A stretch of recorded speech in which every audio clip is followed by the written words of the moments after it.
मित्रांनो, रात्रीचे 11:30 वाजलेले पुण्यातल्या सीओपी कॉलेजच्या हॉस्टेलमध्ये अचानक सीसीटीव्ही बंद पडतात. एक अनाथ मुलगी एका खोलीत कोंडलेली असते. बाहेर 100-150 कार्यकर्त्यांची गर्दी जमते. घोषणा, धक्काबुक्की आणि शेवटी पोलिसांची सौम्य दांडुकेशाही चालू होते. मित्रांनो, ही कुठल्याही सिनेमाची स्टोरी नाहीये.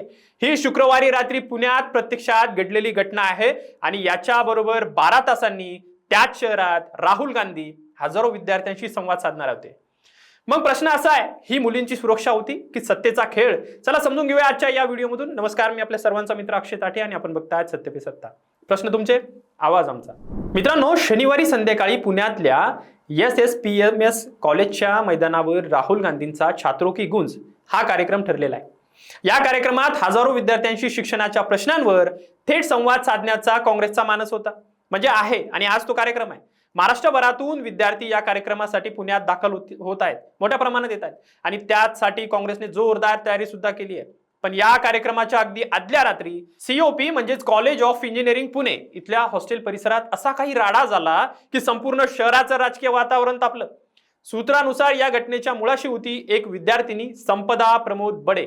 ओबीसी अनाथ प्रवर्गातून प्रवेश घेतलेल्या या मुलीने गुरुवारी माध्यमांशी बोलताना कॉलेजकडून जास्त शुल्क आकारलं जातं असल्याचा आरोप केला होता.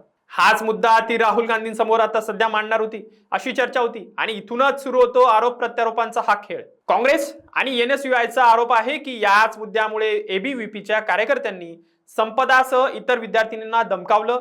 NSUIशी संबंधित एका विद्यार्थिनीने माध्यमांना सांगितलंय की रात्री जेवताना त्यांना फोन आला की मीडियाला बाईट देणाऱ्या मुलीला कोंडून ठेवण्यात आलंय. त्या हॉस्टेलमध्ये पोहोचल्या तेव्हा सीसीटीव्ही बंद असल्याचंही त्यांना आढळलं. काँग्रेसच्या आरोपानुसार त्या मुलींना रात्री 8 वाजेपर्यंत माध्यमांना ठरवून दिलेल्या बाईट न दिल्यास हॉस्टेलमधून काढून टाकण्याचीही धमकी देण्यात आली. म्हणजे एका मुलीला हॉस्टेलमधून काढण्याची धमकी दिली आहे आणि तिला कोंडून टाकलं का मीडियाला बाईट देऊ नये म्हणून. आणि विरोध करणाऱ्या NSUIच्या कार्यकर्त्यांना सुद्धा धक्काबुक्की करण्यात आल्याचा आरोप आहे. आता काँग्रेसने तर थेट मुख्यमंत्री देवेंद्र फडणवीस यांच्यावर निशाणा साधलाय. या गुंडगिरीला त्यांचाच आशीर्वाद असेल तर त्यांनाही उत्तर द्यावं लागेल असा इशारा सुद्धा देण्यात आलाय. काँग्रेस आमदार विजय वडेट्टीवार घटनास्थळी पोहोचलेत आणि त्यांनी हे संपूर्ण प्रकरण राहुल गांधींचा कार्यक्रम उधळण्याचं षडयंत्र असल्याचंही टीका केली आहे.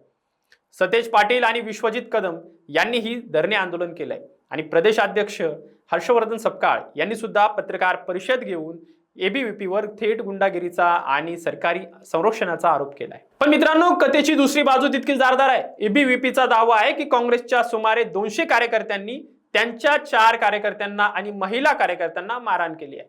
एका महिला कार्यकर्त्यांनी तर तिची ओढणी खेचून शिवीगाळ केल्याचा आरोप केलाय.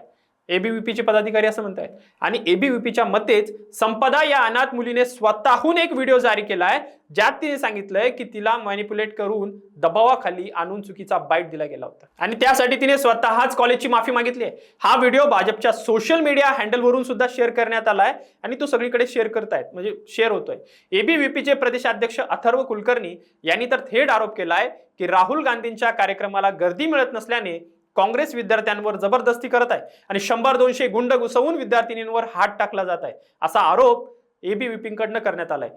थेट इशारा सुद्धा देण्यात आलाय की राहुल गांधींना आम्ही पुण्यात पाय ठेवू देणार नाही. मित्रांनो, याच धक्काबुक्कीत पुणे युवक काँग्रेसचे 2 कार्यकर्ते सुद्धा जखमी झाल्याचा आरोप आहे आणि काँग्रेस नेत्यांनी रुग्णालयात जाऊन त्यांची भेटही घेतली आहे. शेवटी पोलिसांना सौम्य लाठीचार्ज सुद्धा करावा लागला आणि परिस्थिती नियंत्रणात आणावी लागली. आता प्रश्न असा आहे की एक अनाथ मुलगी, आर्थिकदृष्ट्या दुर्बल मुलगी शुल्काचा प्रश्न मांडते आणि काही तासातच ती 2 राष्ट्रीय पक्षांच्या राजकीय लढाईमध्ये शस्त्र बनते. तिचा आवाज खरा होता की तिला दोन्ही बाजूंनी वापरलं गेलंय. तिचा वापर कोण करतंय आणि तिला दबावात कोण आणतंय आणि धमकावतं कोण आहे हे अजूनही स्पष्ट नाहीये. पण एक गोष्ट नक्की आहे, विद्यार्थी संघटनांचं राजकारण जेव्हा हॉस्टेलच्या दारापर्यंत पोहोचतं आणि सीसीटीव्ही बंद करावं लागतं तेव्हा नुकसान कोणाचं होतं? तर ते होतं त्या सर्वसामान्य विद्यार्थ्यांचं ज्यांचं शिक्षण आणि सुरक्षितता या राजकीय आखाड्यात दुय्यम ठरते. त्यांना शिकायचंय, त्यांना शिक्षण महत्वाचं आहे, तुमचं राजकारण काय कामाचं? नाना पटोले यांनी विद्यार्थ्यांवरील दडपशाही सहन केली जाणार नाही असं स्पष्ट केलंय. CMP कॉलेजच्या विद्यार्थिनींना धमकावण्याचा प्रयत्न झाल्याचा आरोप असून कार्यक्रमाला पाठिंबा दिल्याने विद्यार्थिनींना लक्ष्य केलं जात असेल तर ही गंभीर बाब असल्याचं सुद्धा पटोले यांनी म्हटलंय.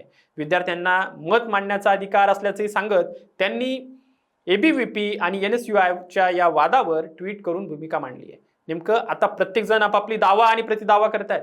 सगळेजण आपणच खरे आहेत असं म्हणतायत. पण मित्रांनो, पुण्यातली ही रात्र संपली असली तरी त्याचे पडसाद आजच्या या राहुल गांधींच्या कार्यक्रमावर नक्कीच उमटणार.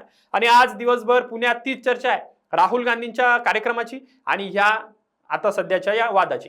एबीव्हीपीचा इशारा आहे आणि काँग्रेसचा आत्मविश्वास, या दोघांमध्ये आज पुण्यात नेमकं काय घडतं हे आपण पुढच्या व्हिडिओमध्ये नक्की मांडणार आहोत. पण तोपर्यंत तुम्हाला काय वाटतं की खरंच विद्यार्थिनींच्या सुरक्षिततेची लढाई होती की सत्तेच्या राजकारणासाठी एका अनाथ मुलीला मोहरा बनवला गेलंय आणि त्या मुलीसोबत नेमकं काय घडलंय कमेंटमध्ये नक्की कळवा. आणि अशाच महत्त्वपूर्ण माहितीसाठी बघत राहा सत्य सत्ता. धन्यवाद. लग्न ठरलंय ना तुझं? आणि हे काय? अगं मला पीसीओडीचा त्रास आहे. कधीतरी हे सासरी कळेलच ना. मग त्याच्यामुळे मुलं होण्यात अडचण येते ना. हे एकतर पीसीओडी इतका गंभीर आजार नाहीच आहे आणि त्यावर सोपा उपाय आहे. आपल्या ईशाला लग्नाआधी असाच त्रास होता.